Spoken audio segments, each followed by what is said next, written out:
Hi, everyone, and a very warm welcome to this live talk here on the LinkedIn channel of Nagarro. And as you may know, next Monday on March 8th, it's the International Women's Day. And that is a day where we are celebrating the achievements of women, and not just of the last year or the last decades, it's even of the last century. But it's also a day where we like to reflect on where we are standing right now in terms of gender equality, in terms of inclusion, in terms of empowerment. My name is Vera Reichlin-Meldegg. I'm the marketing director here at Nagarro. And together with my colleague Manas Fularia, we are very, very excited to have three amazing guests here with us today. And three true role models and very experienced in their professional fields. And I would say we just start with a short introduction round. So maybe Mary Beth, we can start with you and you just tell us a few words. Afterwards, maybe Katarina, you can be next. And then Shalini, we are also curious to learn a little bit about your person. And then last but not least, Manas, if you can also give us some insights about yourself. So Mary Beth, I'm handing over to you. Here you go. Thank you. Thanks, Vera. Thank you so much for having us all here today for this really special event. So hello, everybody. My name is Mary Beth Westmoreland. I am now Vice President of Brand Protection at Amazon. I actually started my career over 30 years ago. It doesn't seem that long ago, but now it is. And I was actually a programmer. I started as a programmer at a United States-based national lab, and I spent 13 years there before going to a software company that's based in Boston, here in the US, and I spent, I think, 7 or 8 years there running research and development and product and engineering for them, before then going to a company called Blackbaud, cloud software company, about 3,500 employees, about 800 engineers. And so I was actually CTO for Blackbaud until just 7 months ago when I took this new role at Amazon. And it's been quite a learning experience, a great challenge. But you know, at the core who I am, I'm definitely still that programmer deep down. I love doing it. And I'm really, thank you again for having us here today, Vera. Thanks. Thank you so much. Very cool. Katarina, what about you? You're also a technologist by heart, I guess. Yes, I would say I am, absolutely. So yes, hi everybody. My name is Katarina Thunberg, and I'm currently then the CTO of ASSA ABLOY Global Solutions. It was quite fun to hear about your career there, Mary Beth, because it shows that you've taken several different roles in several different companies, and it's the same actually for me. I started off working with sales and working in the medical industry, and then started to work for Ericsson and also continued to work with sales. So I was not at all, into the technology part, even though I have my master's degree in mechanical engineering. I was really a salesperson. And then I would say I started within ASSA ABLOY 8 years ago. And that is when I started to work with the technology parts. And I have enjoyed it tremendously. It's a very fun thing to be in and work with, and seeing all the advancements that is happening around the world and so on. So being an engineer, that is really, really a great occupation, I would say. Thank you. And Shalini, you are from a totally different field, right? You started your career in HR, I think. That's correct. And I feel I'm the odd one out here with all the techies, as I call them. I started as a teacher. I started teaching organization behavior at the university, and then meandered into consulting with PwC, and then with a couple of corporates. And I'm saying couple of because I worked with a cigarette company, Marlboro guys, and then with Kane Energy. But what really was the inflection point of me getting into clean energy was Schneider Electric. So I worked with Schneider Electric and later on with Philips, which really defined me and my passion towards clean energy. Worked in India, in Chicago and in Amsterdam, where I had a global role. So I was traveling all over, but worked a lot with engineers, as you can see. And yeah, here I am with my left arm in HR and right arm in clean energy. Thank you. Thanks, Shalini. Manas, what about you? Some insights. Well, first of all, it's a privilege to be here with this great panel. I've had the privilege to work with each one of them, and I'm really admire each one of them. And it's thanks a ton for joining. I think from my side, it's not appropriate to talk about who I am, but I just say this that I've always found this topic of gender equality fascinating. I've had the privilege to be around amazing women, and even my sisters. It's an interesting story that my parents always wanted to protect my sisters as they were growing up, and they wanted the sons to be engineers and the daughters to be doctors. They thought that that's a more protected kind of job. But today, my one of my sisters is an oncologist, and she deals with people with cancer. Many of them terminal cancer, every single day. And the other is a neonatologist at the other end of the spectrum. Start of life, dealing with preterm babies, barely viable babies.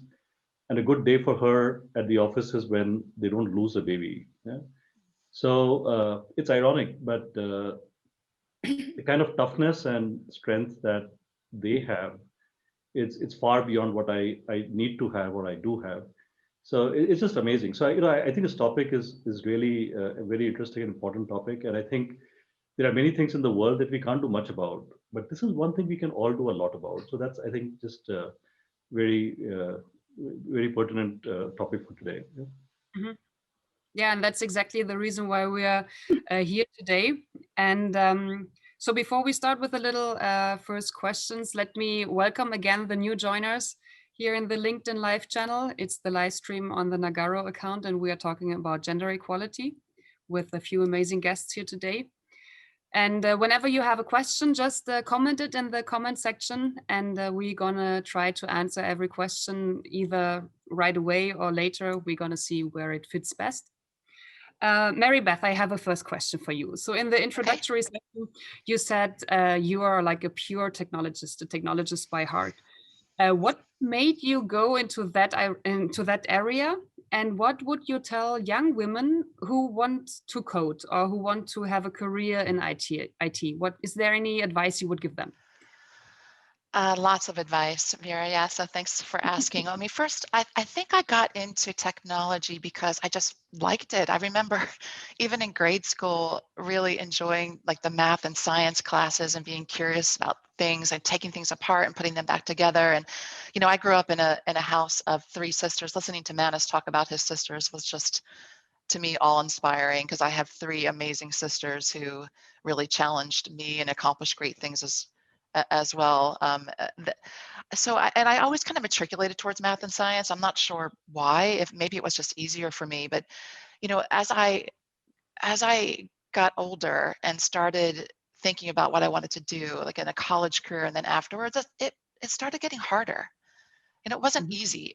I remember being in my calculus class, my first calculus class, and struggling. I felt like maybe I wasn't good enough, or maybe I wasn't in the right field, or maybe this was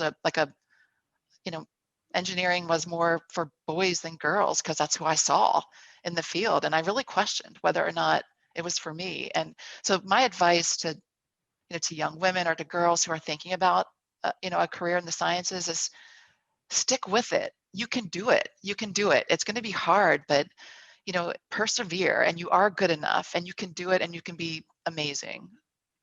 Mm-hmm. Yeah, that's a great advice. I can totally understand that. Super. Manas, you are also a technologist, and you are also very passionate about that. Do you have anything to add from that side to Mary Beth? Yeah, I think that we have always had a bunch of women technology leaders. 2 of the co-founders of Nagarro, the different parts of Nagarro, were technology women passionate about technology. So I think we've always had that in the company. But yeah, we also see that we have systemic challenges that I think we're here to talk about and to see how we sort of overcome them. But yeah, it's definitely an area where I would love my daughter to be a great technologist. I'm sort of partial and so biased, but that would be the ideal career for her. Not that I'm pushing her in any direction, but it's just something which it's more and more. It's a very powerful career today, right? So it just seems to make sense. Yeah? Mm-hmm. Yeah, that's true. And that's also a topic for recruiting and for HR. And so, Shalini, maybe we jump over to you. And I saw, when I did some research, I saw that you, in 2014, you were having a TED Talk or TEDx talk about the topic of gender equality. That was, I think, still under the role of when you were HR lead for Philips, I think. Schneider. That was still for Schneider, okay. When you compare the situation back then, when you had this talk, and when you compare it to today, do you think there was any change, any obvious change in terms of same equal rights and same possibilities for women as for men? Yeah, Vera, I wish I could say that there has been a significant change, but unfortunately, if it was true, then we wouldn't have been driving the numbers the way we are. And then we wouldn't have been saying on SDG 5 that if we continue the way we are working, it'll take us another 100 years to be able to have a gender balance.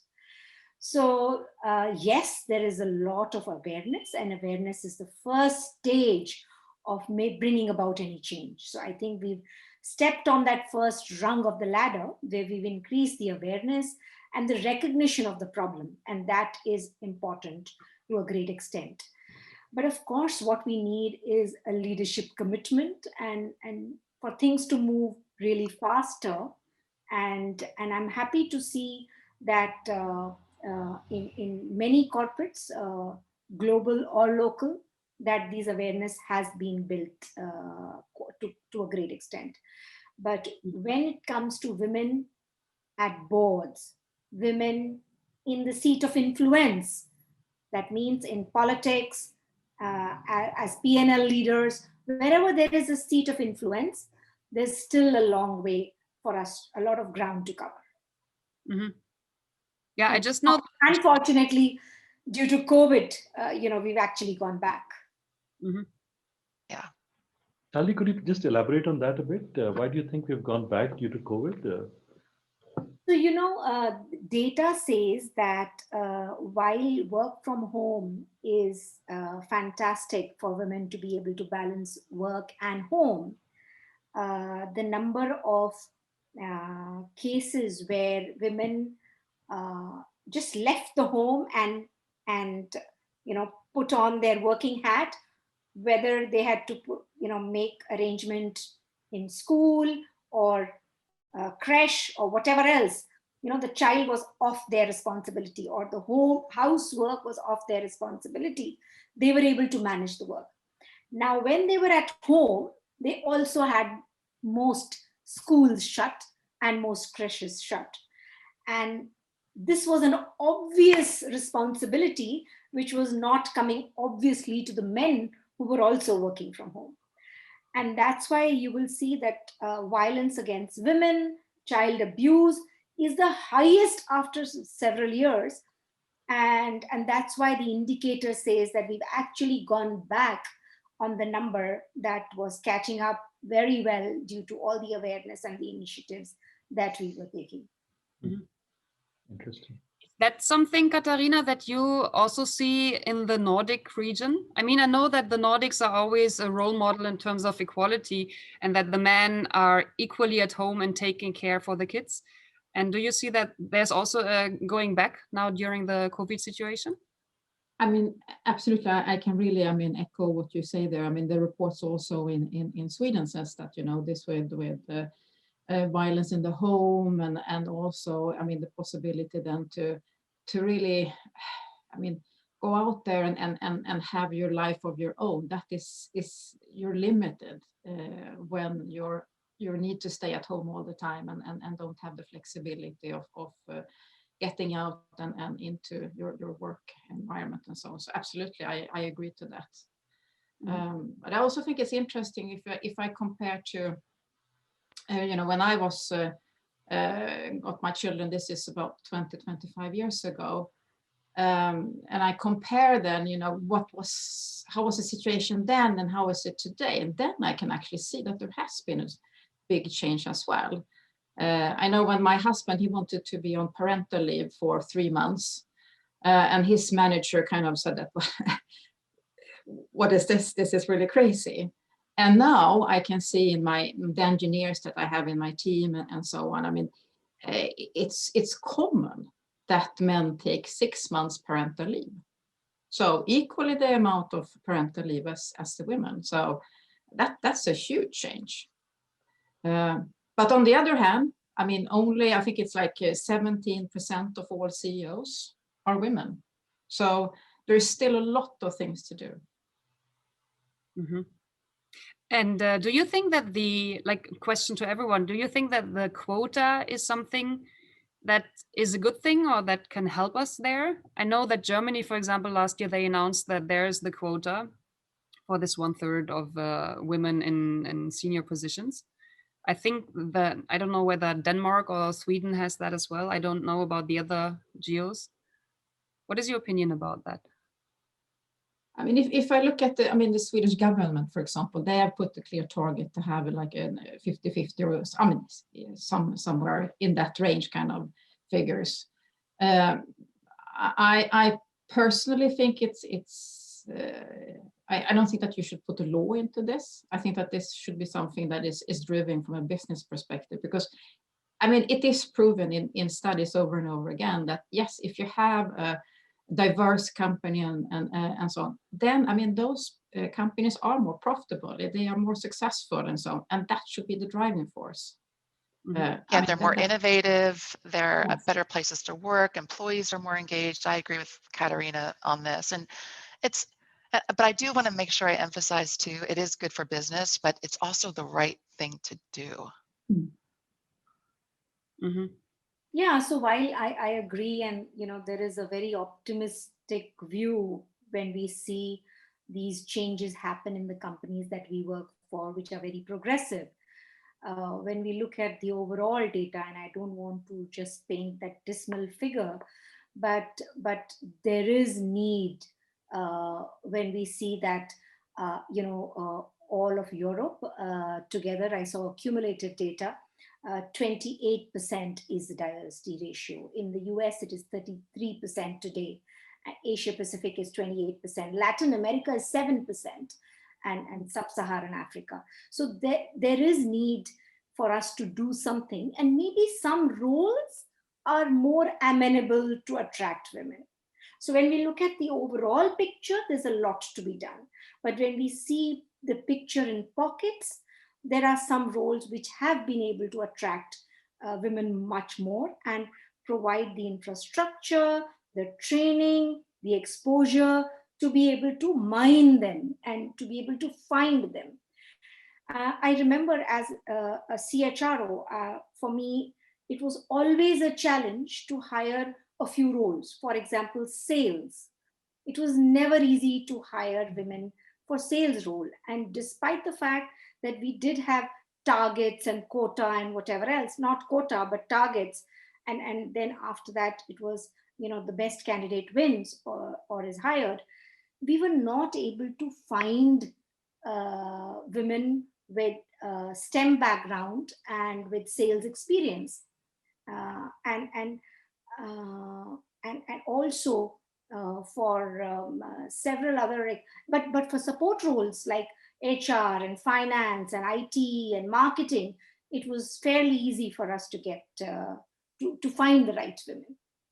Yeah, I think that Vera, I think that I at least am a votary for even regulations to bring in more diversity. I think, for example, this German one that companies above a certain size have to have 1/3 of the. I think it's quite a big size, but whatever it is, I think it's a worthwhile rule to have that, to force the diversity, because ultimately, I think we all have to force it, right? I remember, whether it's the government forcing it or it's like one leader forcing it, I think it has to be forced. I have this great example. There was this banker, Indian banker, very well-known guy in India, whose name was Narayanan Waghul, if I'm pronouncing it right.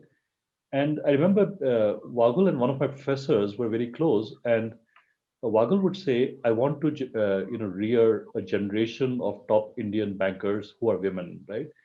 And he really worked very hard on it for over a decade.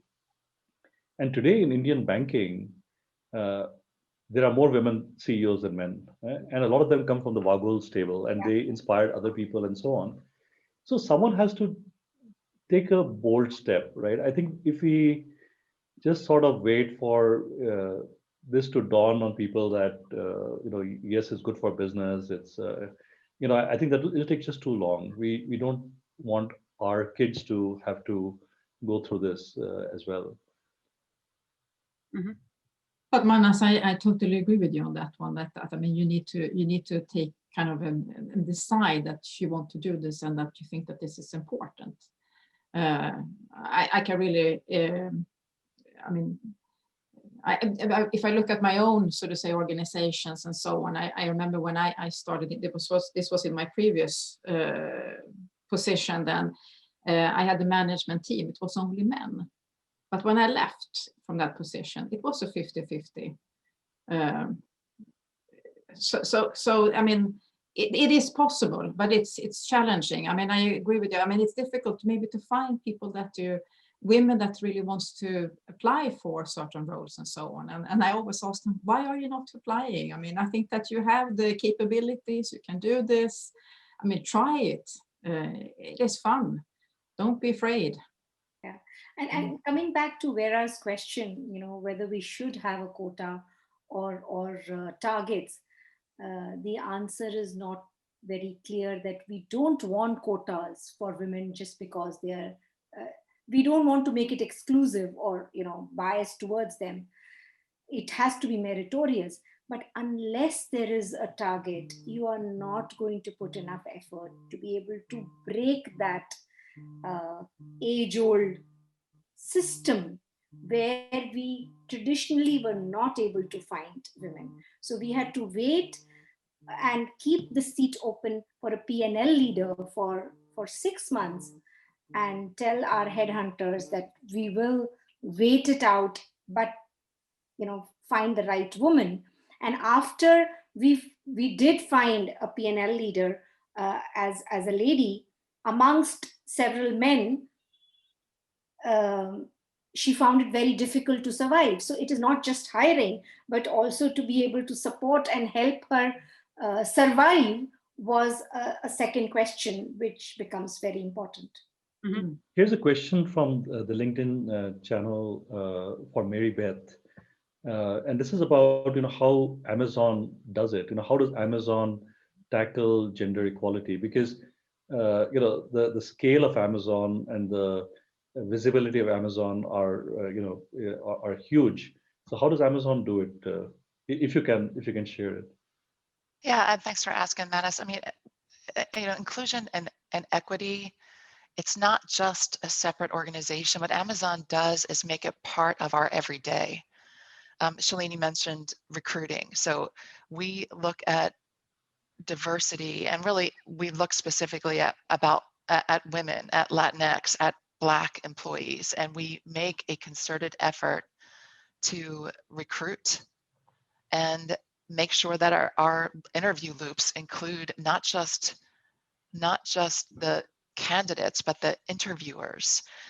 We make a part of our business mechanisms. I mean, things like weekly business reviews that most companies might do, we include. And one of the things that I think Amazon does really well is we make space for people to have conversations. I mean, I'll give you an example. I had a staff meeting yesterday where my team got together and we spent hours talking about our challenges with diversity and inclusion and what we could do to take action. The nice thing about Amazon is it's a risk-taking company. As big as it is, it's always day one at Amazon, meaning that we kind of think of ourselves as a startup in this massive workforce that we have, but we're encouraged to take risks and to try things and to take action. And so my team is really huddled up thinking about as an engineering centric and science centric team, what can we do to really increase the diversity amongst our team? So look, and I have to say this, we have a long way to go, right? It's not enough. What we're doing is not enough. And we have a long, long way to go. But what I feel great about is that we have an environment that we've created to make that progress and to get there. Right. There's a second question. Maybe we take it up right now. It says, we know how glass ceilings work overtly, but what are the typical subtle signals that are barriers to women? I think this is an important question because as a man, I can say this, that very often there are things that we do which are not necessarily with bad intent or with the intent to exclude, but you do end up not making room for the women in the in the mix. Uh, Anyone wants to take that? What are the kinds of things that are subtle signals that are barriers to women in the workplace?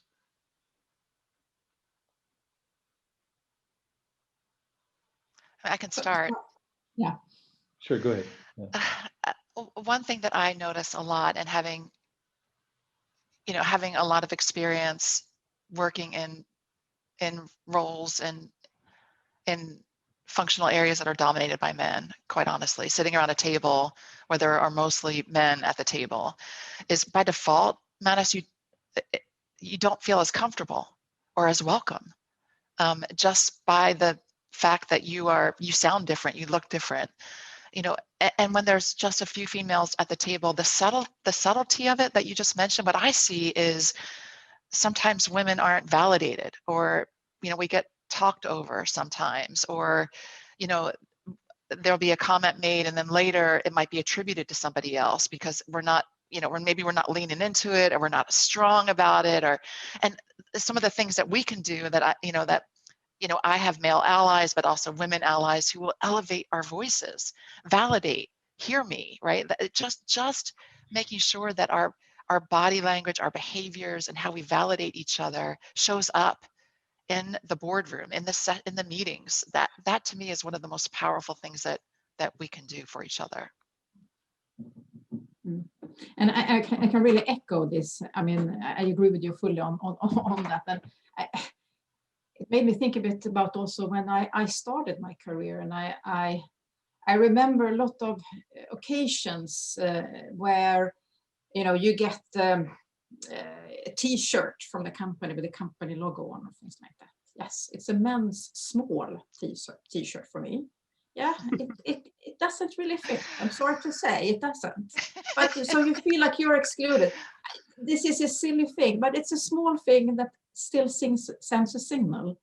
I mean, it can be those things as well. Yeah, and that reminds me of my early experiences when it was very hard to find women in leadership teams. And after a very, very long time, I did have women on the leadership team. And I realized how we were not, at least I was not giving myself permission for a lot many things. A permission to talk about my family. I was not giving myself that permission. Permission to talk about dressing up, or my sari or my dress. Permission if a man was appreciating my dress, me becoming more conscious and more guarded. So all these permissions were not given in by me to myself in my early years, because I found absence of women in those teams. That's amazing. All the three comments are really, really good. From a male perspective, I can just say that I think all of us are guilty of it, and it's when you're in a meeting or in any sort of group, there is this desire to celebrate by othering someone else, right? This is the other, right? So if it's an engineering team and there's one salesperson, then that person is sort of like a spare wheel, if you will, in the conversation. Or if it's the folks who have been with the company a long time, and then there's some new folks, then it runs in many different ways. But I think gender is really a topic, and I think some of this has got to do with men as well. So even men are not comfortable knowing what is appropriate, what is not appropriate, what may be mistaken, for misunderstood. So they tend to sort of have this clubby kind of, the folks that they feel clubby with, they feel secure among. They spend a lot of time in that, and it's a problem. And I can look inside even my own behavior, and I know there is a bit of that still there, right? You can't, but we have to work on it. I think that's the part that we all have to work on. It's just got to do with readjusting how you think about the environment, right? I remember one very successful entrepreneur in the U.S. Who was born into a Middle Eastern family. I mean, he came to me once and he said, I struggle with this, that the way I was brought up, I was not talking to women, and I was not in countries like India as well. In the old days, there was this sort of very, I mean, you would only talk to women as in a certain context, not in other contexts, right? So I remember him saying that how he was struggling to be normal around women, right? And this is a very successful entrepreneur, uh, not Steve Jobs, but but uh, but that's kind of the thing which I think we all need to sort of get over. And any ideas on that would also be very helpful. So Manas, if you allow me, I'm tempted to share one story, one example. And I had this French manager who was posted in India for 5 years. His two sons were born here as well. And a French man who knew nothing about cricket, and his sons could only talk cricket and not football. And they went to later on to an American school where they had people from all cultures. Now, for him, he saw an Indian like an Indian, a Chinese like a Chinese, a Japanese like a Japanese, because he was born in France, lived in France all his life, and now has come out to work.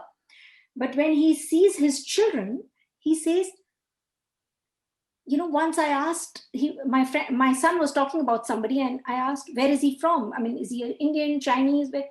He says, oh, really? I don't know. I didn't notice. So the child sees his friend before he sees which nationality he came from.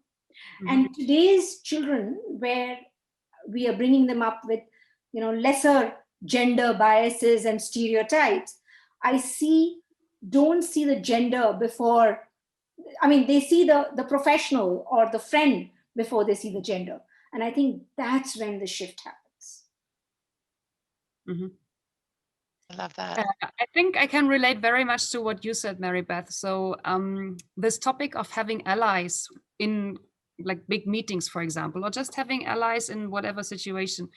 I just remembered one meeting that it was a rather big meeting, and there was a junior female colleague of mine that was still at another company. And she mentioned a good idea, actually, but nobody was really listening because of whatever reason. And then somebody else, he was a more senior and he was a man. He kind of rephrased that idea and spoke up, and everybody was agreeing, and such a fantastic idea. And at that point, it's very important to just stand up and show this young colleague that you are her ally and tell, hey, people, that's fantastic that this guy is just talking about the idea that she just made in a polite kind of way. And I think this is so important to have strong women who are really in this role of being an ally and supporting all the young women. Or even just echoing, Vera, like I have many female colleagues that when we find ourselves in meetings, just to even echo, like lift your voice and say, oh, Vera, I heard you say this, right? It does really add to, I think, a new dimension to the conversation. And then I have to just say, what Katerina mentioned earlier about the t-shirt, I smiled about. I relate so well to what you said about that. And it is like the subtle things that do create these, the culture. It is the subtle things. And Katarina, I would say, how many times have you been in like a team building session where it was, let's go play golf? Or, Exactly. the guys are going to get together after work and go have a drink. But to Manas's point, they're not going to invite the woman to come along because, what that would be weird because it's a guy thing. Or, a male colleague of mine might get asked by a boss to go have dinner, but the boss may not ask me because wouldn't that look weird if they were in public together and it would be a man and a woman. And those kinds of things, those are relationship builders. Like what we have to understand is that it's those informal times that tend to be where you form some of the most strongest connections that then translate into business. And so if I feel like, Vera, I know you better than I do Shalini, then guess what? I'm gonna advocate for you. I'm gonna play sponsor to you more. And all of those things are unintentional. That I don't see that bad people doing bad things. It's completely unintentional consequences of being human beings. And I think we have to make a deliberate change. And I'll just say one more thing, because Manis, you just inspired me. What you just did, you named it. What you said is, I see this and I don't know sometimes how to approach the topic. Men feel uncomfortable sometimes not knowing how to behave. If more people did what you did, just name it and say, I'm not sure what to do here. That opens up a whole breadth of conversation and changes the whole dynamic of it. So I just want to say, you just modeled the example of what I think we need to do.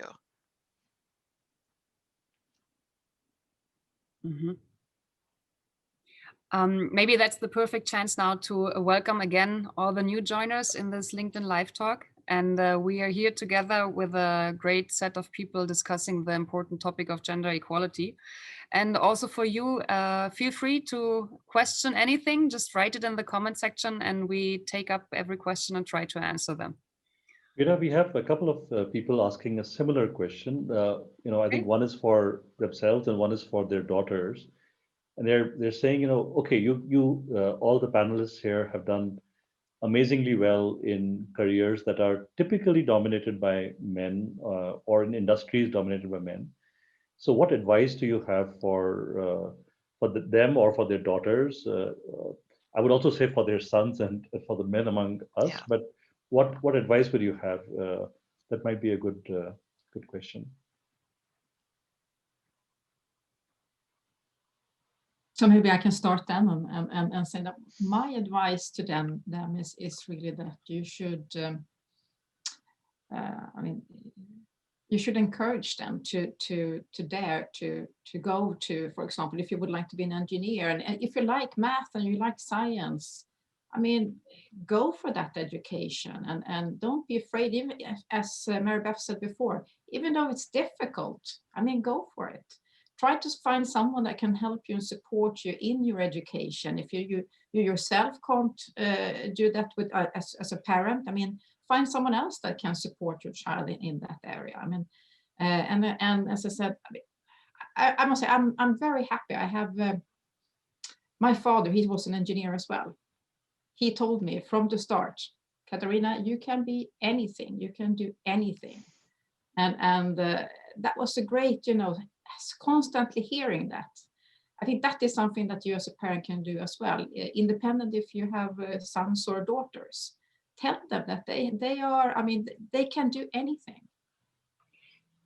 And then, of course, I have two sons, so I don't have any daughters. I have two sons. And for me, it has been very important to, also educate them on, so what is it to be, have a good gender balance and sharing responsibilities at home and things like that. So be the role model yourself for your children. I think that is also something that is important.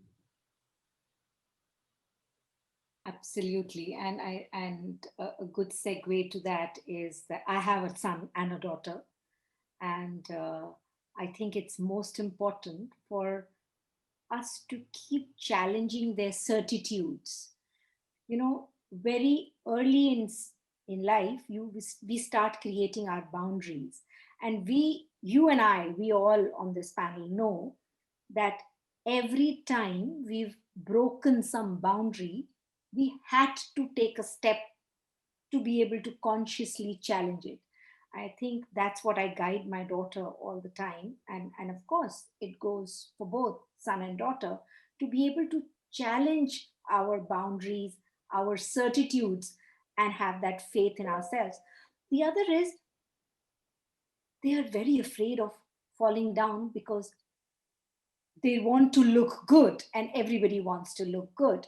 And that fear of falling down, if it is taken out, and it's cool to have tried a couple of times before you succeed, that whole narrative around falling and then bouncing back has to change. And that's when confidence comes in. And second is, it's okay to reach out. Go find people who will help you. Later on, nobody is going to say, did you succeed because you took help, or did you succeed nevertheless? So I think the ability to reach out and ask for help is something that I always ask the children, where they hesitate sometimes, again, for the fear of not looking good or wise or whatever else that they may have. Yeah, or getting to that point already, like before you ask for help. I relate so well to what you just said, Shalini, because going back to what I said something earlier about not feeling good enough, right? Mhm. Like when I remember feeling that way, like really feeling that way, like I am going to fail. I'm not going to be successful. I can't do this. Like I can't. And I felt that way, I think, before I asked for help. So trying to to be able to recognize that it's hard and know when to lean into, I need some help, I need some support, prior to getting to the point where you hit a wall. Because it's it's a horrible place to be, to feel like I can't do this. And I think anticipating it and doing what we can to kind of wrap our arms around, like our support arms around women and girls who are bravely, trying to venture out and try these things, it's a really important, powerful thing. I agree with what you said. I think all three of you said something which I really believe in, which is this sort of support that you should just go out and try for the world, right? And I think probably behind most people who do well in their careers to their satisfaction, whether men or women, there's someone, or it comes from within them, but very often there's someone who tells them that you can do anything that you want. It's you have the power to do absolutely anything. I used to remember that my parents, and if I would say, you know, I want to buy a helicopter, even, right? It was well, if you work hard enough. So I mean, we hardly had a car, right? So, but it's a kind of way of thinking, right? It's a way that and I think that maybe we give this sort of privilege to boys more than girls, and even in our organizations, we sort of give this encouragement to men more than women. Again, coming from the kind of informal settings where, as Mary Beth, you were saying, that we're senior men talk to junior men, but they don't talk to women that way. I'm just coming away with a lot of ideas from this conversation. The one which actually is sticking with me is the one about the meetings, right? About validating, echoing what women are saying in the meeting, making sure that it just doesn't get glossed over. I think that's something that can be done very easily, and it's a clear fix that we can work on. And also it comes to the same idea, right? That just supporting and giving people the idea that they can do it, right? So that's very good. One more question. I don't know, Vera, if you have any questions, because I'm seeing these questions come from LinkedIn. Do you Yep. want to go with one? Or No, should I? no, go ahead, please. Okay, so this is a little special. It says Sheryl Sandberg negotiated hard with Zuckerberg to get the same package as her male counterparts did. So have you felt similar challenges that you're being, offered less money than maybe a man in the comparable position would be? And if yes, how did you overcome that?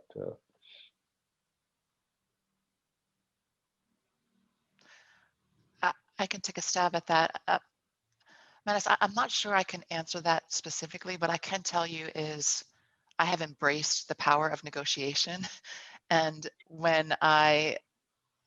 as I negotiate, I do my homework, right? So I look at what data is available, what others in a similar position make, and then really understand my starting point and feel really good about negotiating a compensation package for whatever role that I am going for. And I think all of us should do that. And I remember what Cheryl said is, to Zuckerberg is, this is the only time that I'm going to be on the opposite side of the table. Like a reminder that this is my point of negotiation. But once we get past this, I'm in. And that's how I felt too. So I have not felt that I've been underpaid. I tell you from the other side, I've also made sure that any people on my teams are fairly and equitably compensated too. I keep a special eye out for that as well. Not to say I'm perfect, and maybe there were times where I was underpaid and I just didn't know it, but I felt pretty good about entering into a negotiation with data. Yeah, I'll endorse that. And what I'll endorse is that there were times early in my career which I was not even aware of. But the moment I became aware, then I needed all the ammunition, that means all the data, to be able to choose the right moment to bring that data to the table and negotiate. And it's okay to negotiate. And I think I lived in this false paradigm for a very long time, that my work will speak for itself, and you know and and it doesn't always happen so. And it does many times, but it doesn't all the time. It's not obvious. And therefore, to give myself that permission that it's okay to negotiate, and it's not considered, you know, um, aggressive or bullish or whatever else other connotation, uh, and then become That's true. comfortable. In the past, of 2 or 3 friends of mine, and they were into the situation of having a negotiation about the salary coming up, and they felt so uncomfortable of these days coming up, and they said, no, I won't say anything because I don't get it anyway. And I said, well, you didn't even ask. I mean, you have to ask, you have to try, and just as you said, Mary Beth, just write down the points you have done in the last years or month, and show the successes that you have prepared because you have done this, this, and this. And one of them, she didn't try. The other one just mentioned all her successes, and it was a success for her as well. And I think you just have to Vera, try and be confident. I'm sorry to interrupt you, but I have to go back to what Shalini says. It's like, yes, we have, we lean into the negotiation, but at the end of the day, we shouldn't have to. I mean, let's be real about it. Like, why do we have to? Why are women chronically compensated less? And I go back to what Shalini says too. We, as leaders, we look at performance and we reward for performance, not for gender. And we should be looking more objectively at that, and we shouldn't have to negotiate. I mean, we should negotiate, don't get me wrong. But if there is a gap, employers should change that. We have an obligation to do that. We have an accountability. It's fairness. But here I think that there is actually then an action point also for companies. I mean, you should, as a company, always review and see that, okay, are you actually paying, the same salary to men and women on the same positions? I mean, that is something that is quite easily to be done by a company. Sorry. So here, sorry, I have a little bit of a contrary view, and that is the role of the organization, that is the role of HR and the manager. Yes. However, women need to become comfortable to negotiate. And that is something which is so important, which men find it more easy. And we have these connotations around not feeling good about it. So I think for me to overcome that, and like the example Vera that you shared, that the person who negotiated got it because she had the data, and who did not get it. So don't stop yourself from doing so, was something that overcome uh, that perception. Some men No, are I good at- agree. I agree with that. But I would also say that, I mean, I have had both men and women reporting to me, and it is quite interesting. I mean, who are the ones that you are usually giving the highest salaries? Well, the ones that are well prepared, that knows the figures, that can really show this is the accomplishment they have done and so on. Those are the ones, and so yes, being prepared and knowing what you want, that is important. So I think some men are, better at negotiation. I think some men are not, and I think you also have that spectrum in men as well, right? Yeah. Maybe women are more likely to be less eager to negotiate, but many men. I'm a terrible negotiator, and I typically would rather let go than to negotiate. Right? Somehow I haven't gotten over that myself. But just on that point, I think, Katharina, you brought up an important point, that it's for the organization to keep checking that you're actually paying equally in different roles, right? I mean, that's definitely an organization's job. And like at Nagarro, we do that. But what we don't see that carefully, or we can't analyze that carefully, is that are the women at the appropriate roles, right? Or have you just lowered them from progressing, and you're paying them equally in the bracket? But so there's some of that stuff that I think all of us need to keep watching more and more carefully. I think today we all can analyze it a lot more and try to correct for it. We have 7-8 minutes left. Vera, I have one question here, and then maybe you take the next one. So this question is from someone. Someone says that uh, he or she had a discussion with the founder of the company where they were working, and the founder said that I hesitate to give a lot of attention to senior women, to build senior women, because many of them just change their minds along the way. Yeah. So the person asks, what is your opinion on this? I personally have not experienced it, but maybe any comment on that? Do you see women sort of giving up on their careers midway more than men do?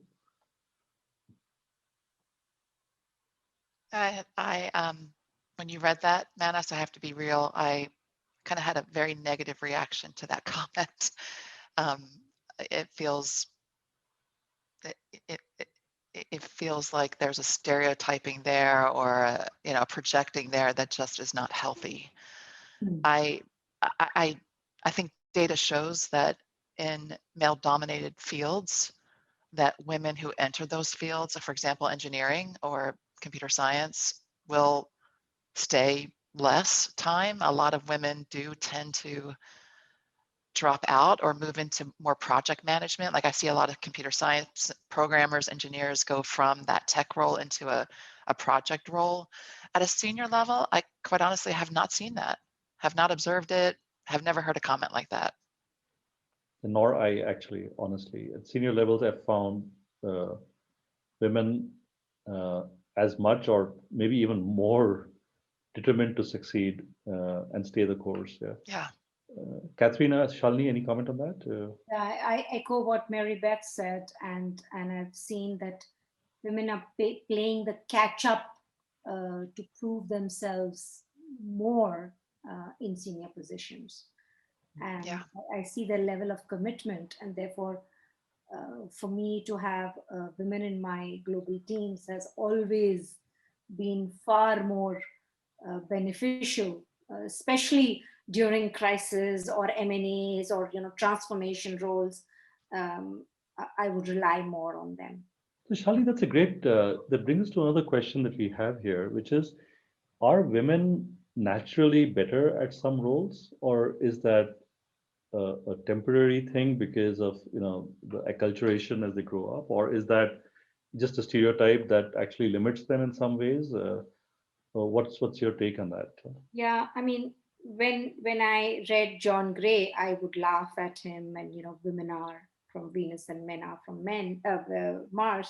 But over the years, experience tells me that there are a few things that come naturally to women, and that is ability to collaborate, to negotiate, to listen, and of course, you always have men parachuted, and there is this wide range of men and women. But if you were to say typically, um, uh, we know that more men enroll for mathematics or computer science, and more men would take up a particular kind of job. But and that is precisely because there are a few skills, especially when you need to put a transformation project, build, get ecosystem partners to work together in a collaborative way. I've found women to be far more successful and don't have to try as much as a man would. Anyone else on that? I must say that I think it's quite dangerous to put that type of saying that one type of people have a specific talents or are good at specific things, because even though you might be able to say that on a general level, for each position that you hire for, I mean, you need to hire and talk to that person and look into that person. What is that person's strengths and weaknesses and so on. So so I think it's dangerous. I wanted to go back also to maybe to the comment before on this manager and the comment from the manager about women then leaving. My comment or my thought around that was, well, I think that maybe that manager is not really good at understanding how to keep talent in his organization and how to make people grow. So it sounded like an excuse. It doesn't seem to be a good company to be in. I wouldn't stay. Yeah, like it's a really bad excuse too, right? Yeah, I think about stereotypes. I completely echo this. I think there may be some on the average. It's like national stereotypes. I mean, the average German may be different from the average Indian, but once you start to correct for role and age and occupation and company and it's much more likely that an Amazon person is an Amazon person very close to another Amazon person, even if there are different genders or ages or countries or cities or whatever.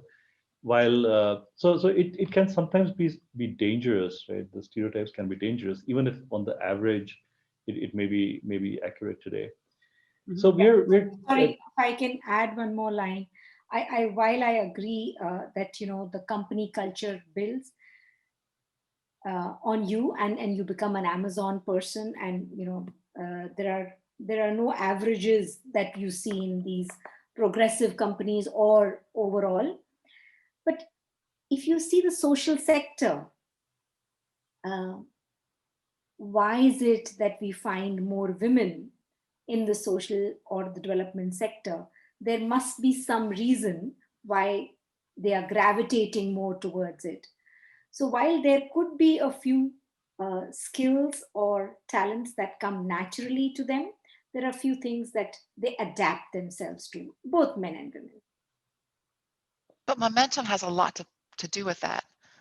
Meaning, if you see women who are teachers and you see men who are engineers, and I identify as a woman, I might go into teaching because I think that, and maybe I'm encouraged to go there. So I just want to be cautious, because I think there's a lot of environmental reasons that women or men may opt in for a specific career versus because I have some specific skill that's different. Mm-hmm. Mm-hmm. Yeah. True. So it's so interesting. It's such a very interesting conversation we are having here, but the time is running out, and we should have a follow-up every month. I have one last question, and so on Monday there's the International Women's Day, and this year's topic is Choose to Challenge. Is there anything that you relate to that topic, or if not, is there anything like any statement you'd like to give as a final statement of yours? Anyone like to start for Choose to Challenge? I can go first, Well, Vera. Oh, Katarina, please. please. No, I can say, okay, yes, choose to challenge. I think that when I saw this topic, I really related to it. I can remember myself exactly the moment in the meeting, and I can even see the meeting room where I decided that, okay, if I want to do a career here, if I want to move into the next step here, then I need to raise my hand. And it was, it was a project, and they were out asking, is there anyone that wants to take on this project? And I raised my hand and said that, yes, I will do it. And it was for me, it was a very wonderful feeling, and saying that, yes, now I started my journey. So absolutely, I feel very strongly for that. Yeah. Great story. That's awesome. Mm-hmm. And I'll try to keep it short, but when I think about challenge, I go back to those days when I first started in the workforce, and I was, one woman, or, out of like five women in a team of like 800 engineers who happen to be men. And it was hard. A lot of sexist comments and belittling. I mean, and I was taught, never let them see you sweat.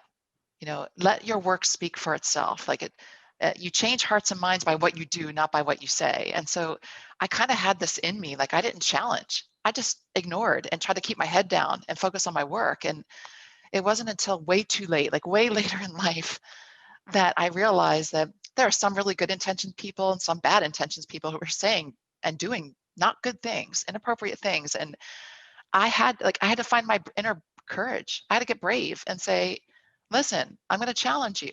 What you just said landed on me this way, or that's inappropriate, right? And I think I should have done that so much sooner in my life. And now I think that when we do things like that, when we teach, it's a teaching moment, right? I mean, when people give that feedback to me, I'm grateful for it. I change. That creates lasting change. If I challenge in the moment and let people know, yes, this is okay, or no, it's not, or stop saying something and this is how I feel. Like challenging is a really powerful thing, and that's what I get from this theme. Mm-hmm. I echo with a lot that you say. And early in my career, it was very difficult for me to challenge. And because I did not challenge, I replayed that in my mind for a long time.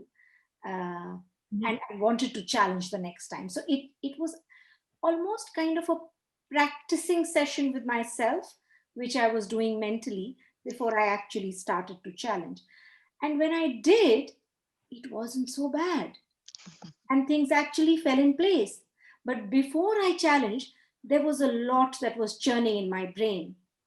And it doesn't stop. So you have to challenge various things at various stages of life and at various moments. But it is a conscious effort, and not a default for many. But when you do, you will realize it was not too bad. It worked out. Yeah, thank you. Really amazing answers. It was an amazing talk at all. Like I really, really enjoyed it. Thank you so much for your insights. I think we are having our 1 hour now. I'd like to thank everyone who was watching in the LinkedIn live talk. We're gonna have the recording in the Nagarro channel as well, and we're gonna have it later in YouTube too. And if there's any question, just feel free to send us a message on the Nagarro chat.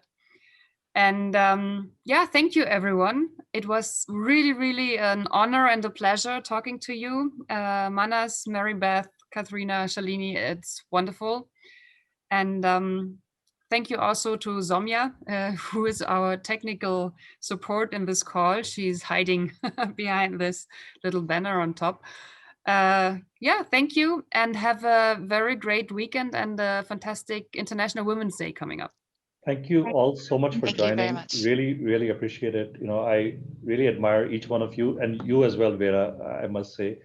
and all different styles. But that's what it's all about. We're all diverse and we're all different. But it was a fantastic conversation, and I at least have taken 2 points that maybe you can work on a little bit more at Nagarro. Thank you so much for doing this. Really appreciate it. Yeah. Thank you. Thank you very much. you. Thank you. Bye. Bye. Thank you.